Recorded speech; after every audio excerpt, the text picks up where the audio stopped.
In this tutorial, you will learn how to create a double skin facade for Arena. We will use graph mappers to make a base envelope geometry. We will apply Voronoi pattern on the skin and control its aperture and color with mesh. Let's get started. We're going to start with creating a base geometry. You can choose any type of shape, but this time I'm going to use ellipse. So you will need to have two different radiuses. So first I'm going to give 150 to radius 1, and to radius 2 I'll give a 60.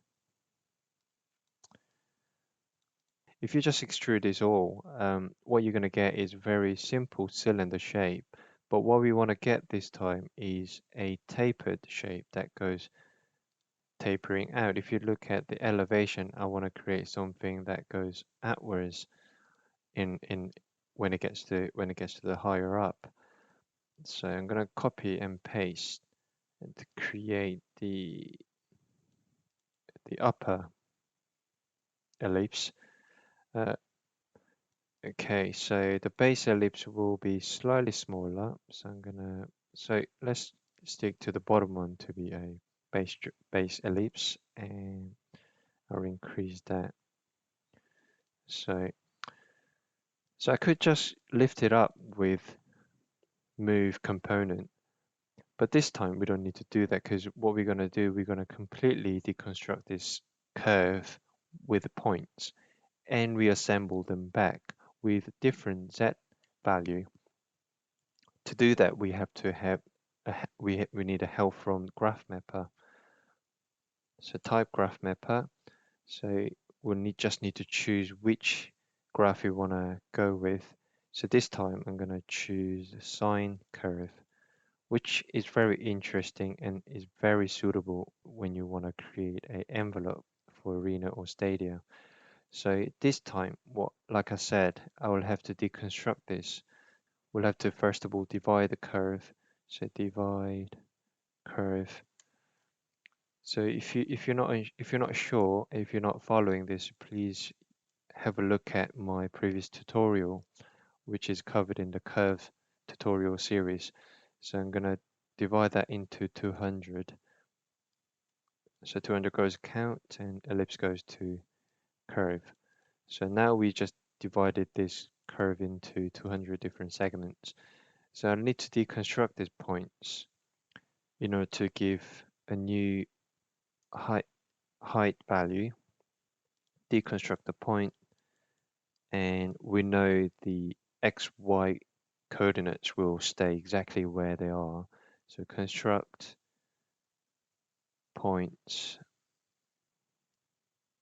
Construct, I may have typed it wrong. Construct points. So X goes to X, Y goes to Y. Z, we're going to have to recalculate these all. So we're going to run this as long as this list goes. So we know we divide this curve into 200 points. So we know Z there are 200.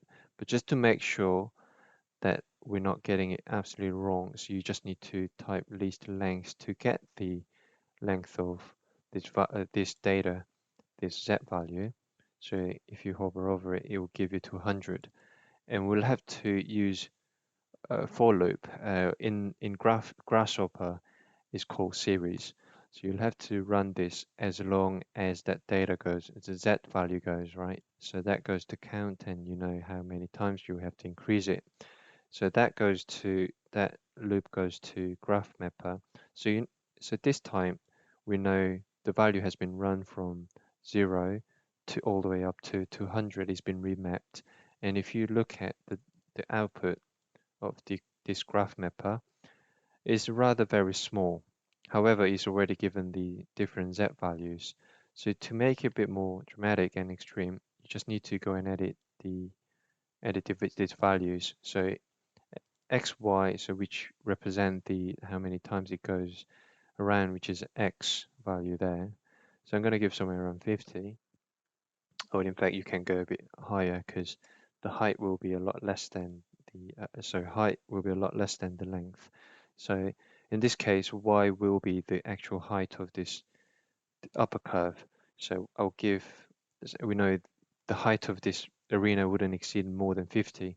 It depends. If you want to create a tower, you could give y a lot higher value than 50, but for now I'm going to stick to 50. So this been calculated again, so that this dips all the way down to as close as a 0 and go all the way up to somewhere around 50. So if you connect that to z, it's just totally recalculated all the height. So we know we want to lift that all the way up, just to give the upper curve a bit of shape at the up, and the bottom we gotta do exactly the same thing. Since we've done this once, we don't need to do it again. All you need to do is copy and paste. So what I'm gonna do, I'm gonna just reconstruct this curve again with nerve curve. So use nerve curve component, just drag point to vertices, and in this periodic, all you need to do is just set the boolean to true, then the curve will be closed. And like I said, it's been done once, so what we need to do is you have to just copy and paste and drag this ellipse to curve again. Since this looks very confusing, what I'm going to do, I'm going to turn off the one that we're not going to use. So drag all the way to the left and turn off the preview. Do the same here and turn off the preview. So see, we just lost the base. The reason for that is that we just drag it all the way up and we just copied exactly the same thing. So what we need to do, we have to just simply revert that, and you see that this end hasn't perfectly aligned. It will be very hard to get it perfectly in place. However, if you watch out carefully, you get it closing up so that you don't need to worry about clashing it. So that stays somewhere around there. So now you have got a very sleek outline for the arena envelope. So if you just loft this to create a base surface for the patterns to go on, so and control, hold down shift, and if you click that, and you just got the very nice envelope based geometry. Um, since this is Dove skin facade, you need an internal skin layer. So I'm going to use offset surface. So you could use a loose surface, you could use this as well. It doesn't really matter for this exercise because we're not creating a complex geometry. So I'm going to give a 5 meter apart, so that is been distanced away. So that looks okay. So this will become a outer skin and internal skin. So what I'm gonna label it for my benefit. So what I've just done is I group this. You don't really need to have multiple components to group things. This time I'm just using this for visual identification. So you will get this nice boundary around it. If you double click this, you will get a roundy shape. I'll do this again. Failed to get it miserably, so it doesn't really matter. So what I'm going to do is I'm going to right click that and just rename this outside and inside the skin. Radio. So we got these two surfaces. Now we're going to create the patterns that can be adapted onto these two surfaces. It doesn't really matter which patterns you use, but since this is mesh tutorial, I'm going to use one that under this triangulation, which is Voronoi again. You often get a very good result, satisfactory result with the Voronoi. And type Voronoi 2D. We've covered this in previous tutorial, so I'm not going to do all the explanation. So I'm going to do populate 2D. You will need a region. So I'm going to use a rectangle. Just imagine that you're unwrapping the skins and you'll have to remap that. You have to wrap this again completely. So you're going to get a rectangle shape that X value will be a lot longer or significantly higher then y value. So y value will be somewhere around 50 or less maybe.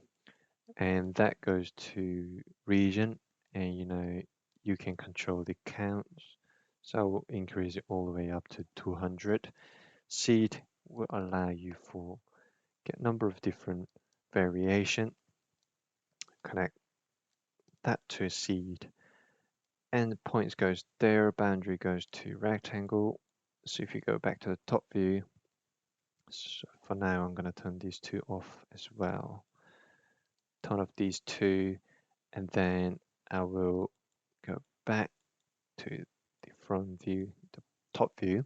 I'm going to play with, I'm going to shrink that, so use a scale to offset the cells.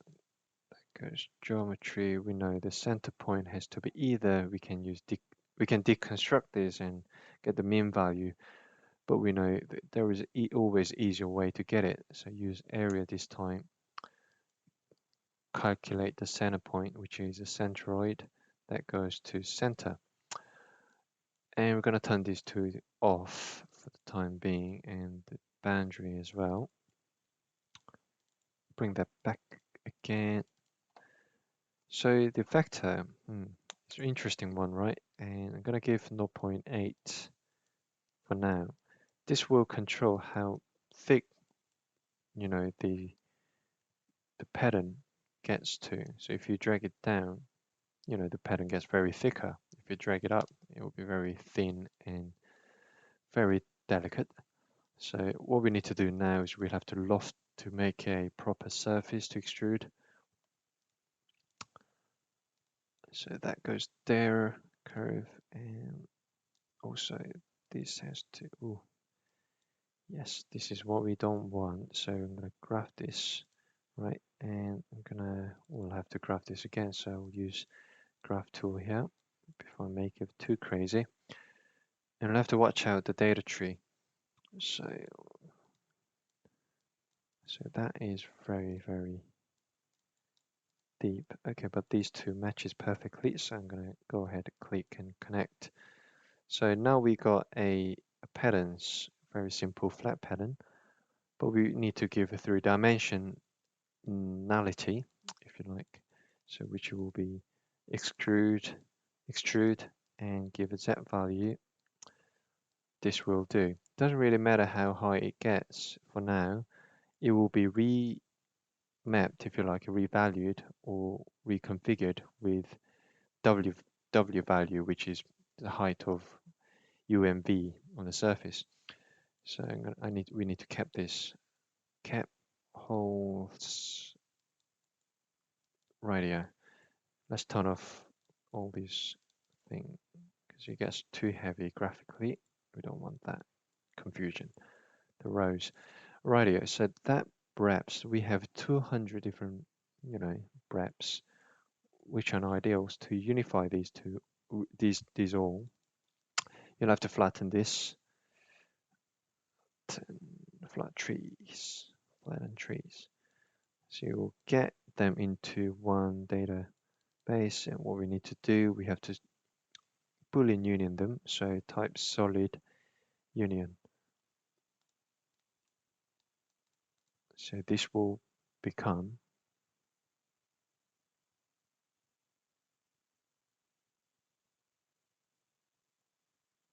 one mesh.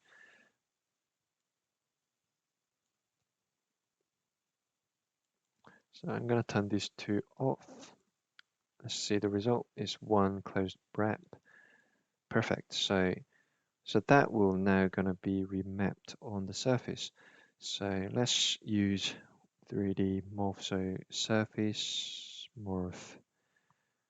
So our favorite tool. So we know what we need to do. We need a reference as well. So I'm going to use a bounding box to get the reference of that whole 3D pattern. Bounding box here. Contents goes to there. And let's connect away that to reference. Geometry surface goes to internally, so I'm going to go internal surface. Let's reparameterize instead of calculating it. UMV, use domain, which by default you'll get 0 to 1 domain, construct domain. So that goes to domain U, V, and Y. Just want to get somewhere around 2 meters thickness. So V. Right, so that's been just calculated. We just got this in a wrong way around. So what we need to do, we have to go back there. I'm gonna hold it just purely because we have to wait that little while. So disconnect these two.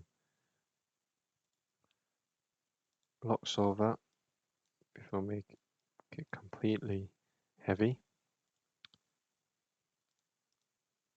Unlock solver. So it's gonna get remapped perfectly fine.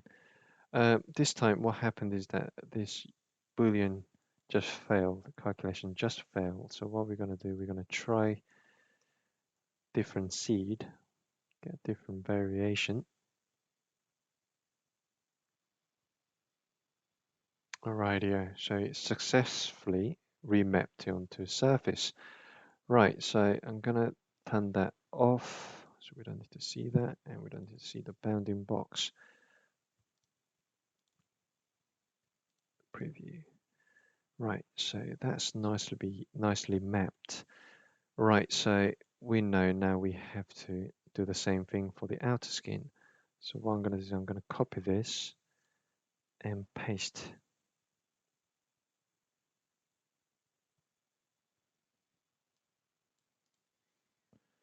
And this will be applied onto the outer skin. Connect that to outside. A just been calculated. Since these two are exactly identical, they're not spatially deep enough. So what I'm gonna do, I'm gonna just tweak some of the parameters here to make it a bit more interesting. So instead of getting 200, I'm gonna reduce it down to 100, so the external aperture gets a lot bigger. So now you see these two have a special relationship. So well, since these aren't that clear, just because everything is red, I'm gonna give, the beauty of mesh is that you can assign the color very easily. So I'm gonna turn these to mesh by typing mesh, and you just copy and paste again, connect that there, connect that to the bottom as well. These two turn into mesh now, and I'm gonna turn these two off. Righty. And I'm going to show you two different techniques to color these two. So first of all, I'm going to use a deconstruct method. So deconstruct the mesh. This will randomly generate some color. So I'm going to apply that to the outer skin actually. Deconstruct these, and you're going to get vertices, faces, colors, and normals. And since colors are, none anyway, what I'm going to do is I'm going to use normal values to give a color. So if you type construct mesh, you'll get color components. So you could actually apply that to colors. So vertex, faces, and normal goes to colors. So if I turn this off right and turn off the mesh, you see that it has been applied, the color has been applied. It created a rather interesting random gradient on the surface. Okay, so that looks a bit more distinguished. But next, what I'm going to do, I'm going to use mesh color. So mesh colors is also a very good tool. You just apply there. All you need is right. So swatch. You can use if you type color right. There are a number of different ways of giving the colors. I've got a plugin so you get different type of things, and if you use color wheels, and you can apply this color to color straight away, and you can just spin it around, which is very quick way of doing it. Since we're gonna make the inner skin bit less, stand out, because external skin is already very exuberant, if you like. I'm gonna give swatch, color swatch, and apply the white color to the inner skin. So Now we just created inner skin, external skin, very different. It's a lot readable and easy to distinguish, right? And you could, in fact, manipulate this better. The beauty of having this in Grasshopper is that you can manipulate the shape, any way that you like. You can make the curve deep and higher. So the gate has just been lifted it up a bit more. And you could, in fact, we just learned that how to make the aperture a lot bigger. If you just reduce the point counts down to 50, you're going to get bigger aperture. See that? So aperture's got bigger, a lot bigger. Right, so this is it for today. I hope you enjoyed it, and I'll see you next time. Thank you.